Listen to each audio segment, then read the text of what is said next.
Okay, we're going to do a poll in the 2022 Toyota GR86.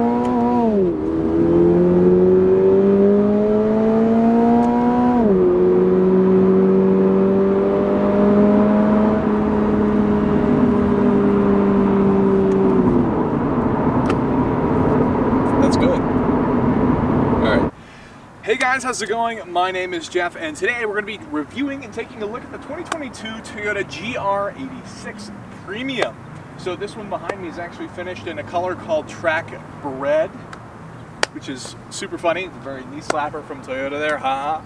But this is the second generation of the GR86/BRZ Duo here. We're going to be talking about a lot of the details, but before we get into that, if you guys can go ahead and smash that like button for me, I'd really appreciate it, and get subscribed so I release videos like this regularly. So, let's talk about it. So the big question really is going to be, how does it stand up to the previous generation car? So with the previous generation of the FRS GR86 BRZ, there was a little bit of a weird torque dip, which is sort of the main concern, right? Between about 3,000 and 4,500 RPM, there's a little bit of a torque dip. So we're going to be going over this because this has an all-new engine in it, and while it is basically an all-new car, there are a lot of things that are featured and sort of carried over from the previous car, so making it more so of an evolution, I would say, of the previous car. But it's good to follow up with and see where we're at with this car, because the last one was really good. So how do you improve upon that? So the main thing would be the engine there, right? So taking a look at this car, the car that we're going to be talking about today was priced out at $33,250 from Toyota. So about $1,000 of that is the delivery, handling, processing fees, and then $425 is options, in which case this color is one of those options that gets added on as special stuff. And this is a premium car, so this has some of the other options. But as a general overview, the coolest thing about this car is that you can actually order it with a 6-speed manual transmission, and that comes as standard with the car. This particular car has actually been upgraded, so it has the 6-speed sequential paddle shifted or flappy paddles transmission inside of the car here. So that's kind of fun. And obviously the color, this color looks fantastic. So starting with the exterior, we can go through some of the details. One of the first things you can see that is a premium specific add-on are these wheels right here. These are actually 18-inch wheels. The standard is 17-inch wheels, and now we have these black painted alloy wheels that sit on here, and they're wrapped in sticky Michelin summer tires. I believe these are 4S's. Yeah, Pilot Sport 4S's. So those are very sticky tires. Those come on the premium. The other cars, like I said, still get Michelins, but they're a different type of tire. Looking at the front, we have some of the differences of the GR86 versus the BRZ. So we have a totally different grille. The nose is a little bit sharper on this. I actually kind of prefer it to the BRZ personally. When you see them side by side, the BRZ is a little bit more round, but this is very sharp. We have a big open grille that kind of reminds me of the 400Z, which is kind of funny, but totally unrelated cars. We have a GR badge, which of course stands for Gazoo Racing, and we've got some other different intakes and just sharper bits that are a little bit different. The rest of the body is really the same, other than the premium duck spoiler on the back, which we'll be walking around to shortly. But a lot of that's mostly the same that you can get on the BRZ. One of the other things that's been changed between the BRZ and the GR86 is the GR86 does have different suspension tuning. So there's actually some upgraded components, including sway bars, and even the knuckles, I believe, have been adjusted slightly for specifically the Toyota version. So this car is supposed to be a little bit more stiff than the BRZ, but that's just one of those GR tuning specific things for this car. So that's kind of interesting. As we come around to the side here, this might be the best look of the car. The side profile on the GR86 is phenomenal, especially with these black wheels. They look fantastic with the red, especially because we have all of these black accents throughout the car, a nice swept back roofline, and then this is really good stuff here. So this is the duck spoiler. This is a premium option. This gets included in the premium package. I think it looks really good, and most of the time it'll actually create its own shade on the back of the car, which is kind of cool. Maybe not so great for photos, but I think it goes a long way to describe how extreme it looks on the rear. Another thing at the rear is you'll notice how much it might look like some other cars. So it kind of looks to me like the Honda Civic or Honda Accord, even maybe the Honda NSX or Acura NSX, all have a very similar styled taillight. Now, where this comes from, I think, is it was actually originally incorporated in the WRX's design.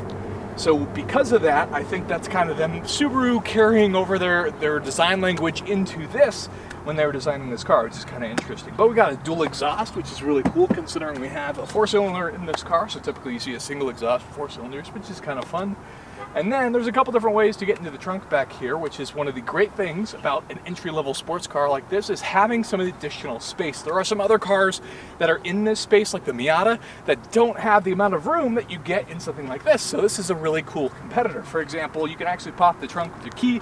There's a button in the cabin, or there's actually a button right here that pops the trunk. And because it has these special hinges that allow it to flip all the way up, basically you can fit whatever you can fit through this hole, rather than some trunks that like open like that and you're limited to whatever you can fit into that space. So that's kind of nice from a storage point of view. So if this is your only car per se, you've got reasonable storage. You can kind of get some stuff in there, and you can't see it right now, but you can actually close the back seat, and then you can push stuff all the way through. So it'll actually open up into the cabin. You can put stuff all the way through, so it could even be good for larger stuff or longer things, which is pretty cool.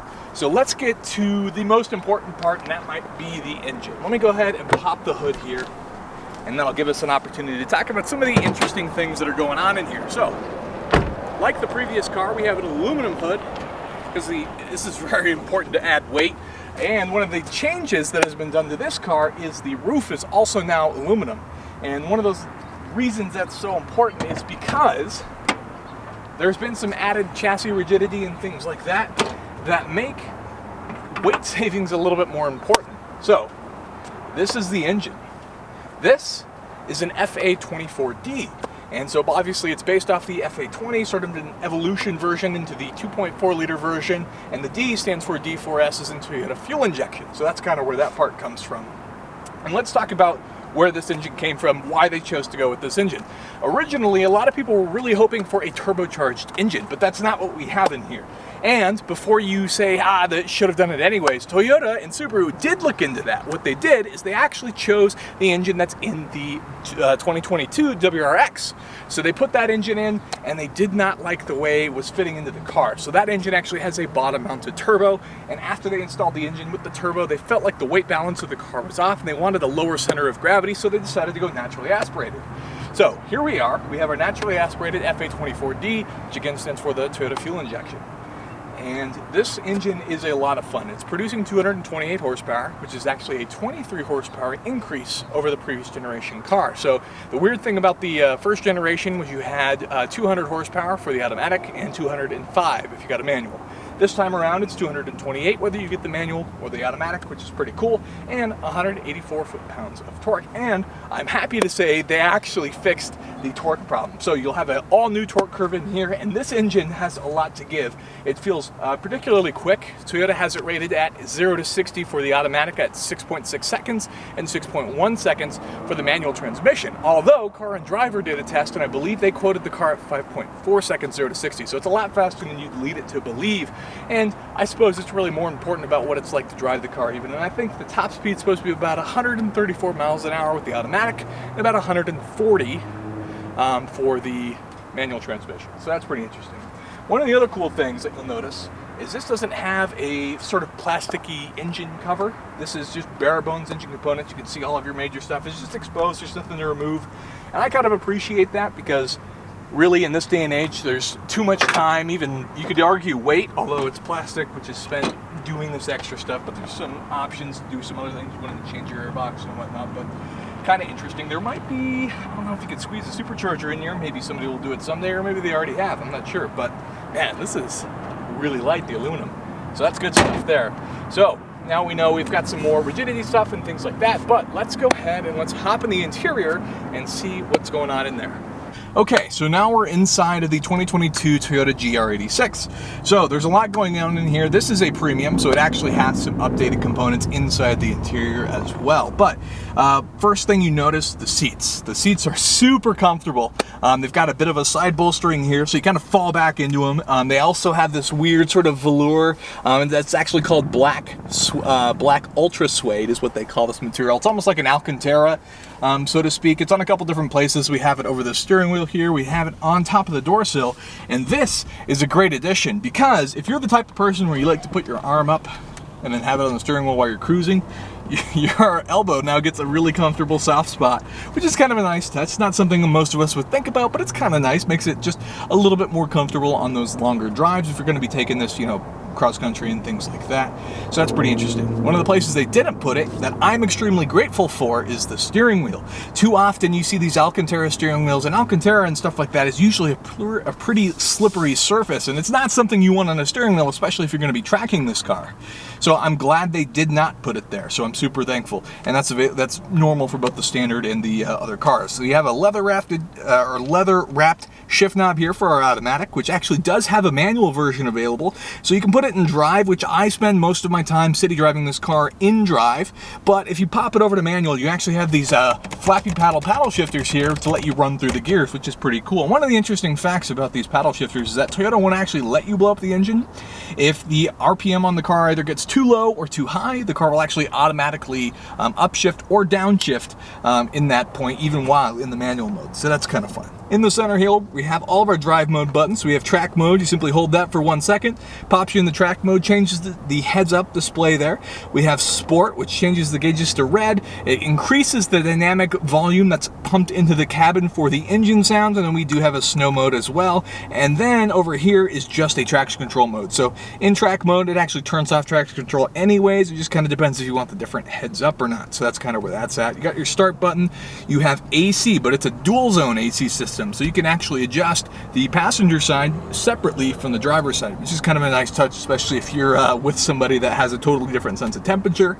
In the middle here, we have a 8-inch display, and that's going to have things like your Android Auto, CarPlay, all that types of stuff. Some of my favorite features as far as creature comforts go are these corner vents. In each corner, each driver or passenger gets their own sort of like fully adjustable, like 180 degrees any direction type of thing, AC knob. So you can actually point it anywhere you want, which is perfect because I find that most of the time I can't get your standard vents right where I want them. So I really enjoy this fully adjustable one. And then lastly, other than, you know, having fully electronic operatable mirrors and things like that, we actually have 5 cup holders. So we have one in each door, one in the center, which I think is a premium option only, along with our heated seats. And we got 2 more in this little center storage area, which is kind of fun. It's one of those unique things, I suppose. And then lastly, the sound system is incredible in this car. I've left it at the stock settings. I've played with it a little bit, but really I think I prefer the stock settings the best. So they did a fantastic job with that. It feels like you just get so much value and a really good looking interior for all this money. Moving on to the back seats here, there's really not anything back there. You have no leg room, so you really can't fit any adults back there. They do have stuff to put like child seats back there, so that may be okay if you're, you know, early on in the childhood stage, but you know, it's better off for grocery bags. You could definitely fit a dog or 2 back there if you're going out of town, but other than that, basically useless. So with that, let's go ahead and let's think about moving on to what it's like to drive the GR86. Okay, so now we're gonna move on to drive the car. So go ahead and start the car. One of the cool things I wanted to point out is this actually has aluminum pedals. I didn't mention that earlier, but it does have it as part of the premium package and some of those other things that are going on in there. But I'm gonna go ahead and drive it. And in the drive mode, I know I kind of lightly mentioned it earlier, it's actually one of my favorite modes to drive it in. When you're doing casual driving, even when you do some sporty driving, the car's actually pretty quick and the computer is pretty smart as far as picking up a lot of the you know, driving maneuvers and either shifting up or shifting down for economy and saving that. Which, speaking of economy, the car is actually rated at 23 city and 27 highway, which is kind of interesting because one of the things that's sort of, I guess, discreet, so to speak, about the car is that this car, I've actually been averaging 28.5, which is pretty impressive. And that's a mix of like highway use and city use. Admittedly, whenever I floor it, you do watch that number drop a little bit, so if you have a bit of a lead foot, don't expect to get those numbers, but I'm sure Toyota's numbers aren't too far off from what you could be generally expecting there in that regard.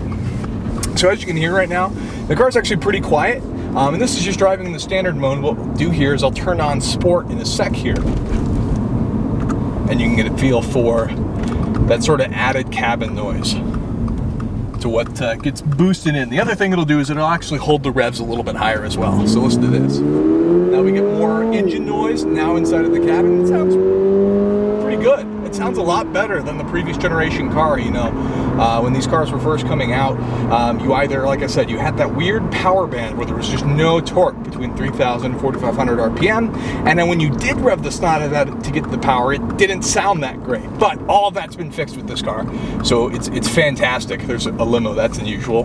But One of the other things that you won't notice about this car until you get in to drive it is the fenders.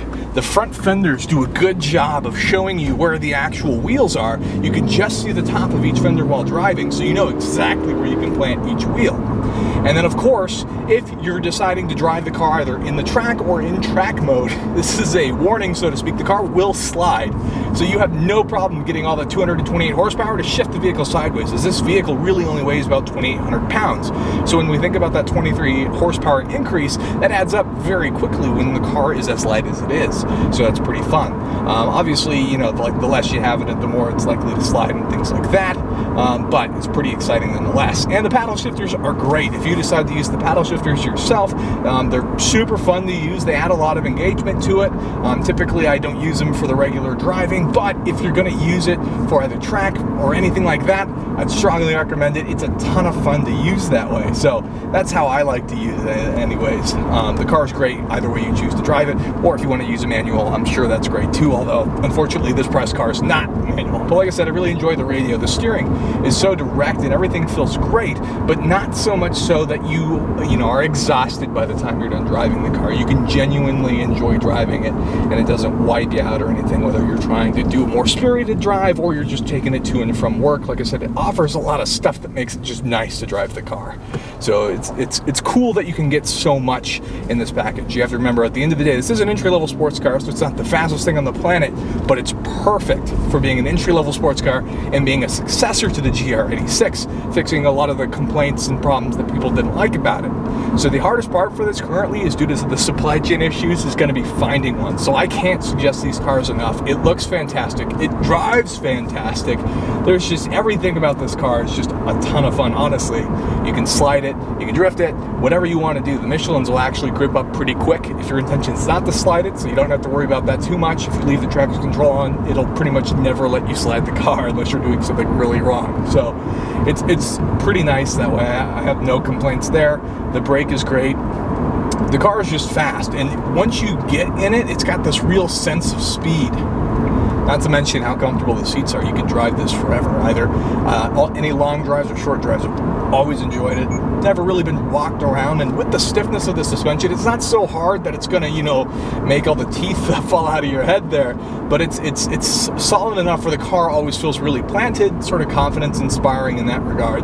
But I really enjoy it. If you ever get the opportunity to drive one of these, I'd strongly suggest it, because it's just, there's way too much good stuff in this car. It's so good. The fact that the price for these actually starts out, I believe, $27,700, or in this case, a premium is a little bit more expensive, but it comes with some of the extra luxuries. It just determines, you know, really what's right for you at the end of the day. So with that, that's going to be the end of the video. If you guys go ahead and smash that like button, I'd really appreciate it, and get subscribed as I release videos like this every day. So with that, thank you so much for watching, and I'll see you next time.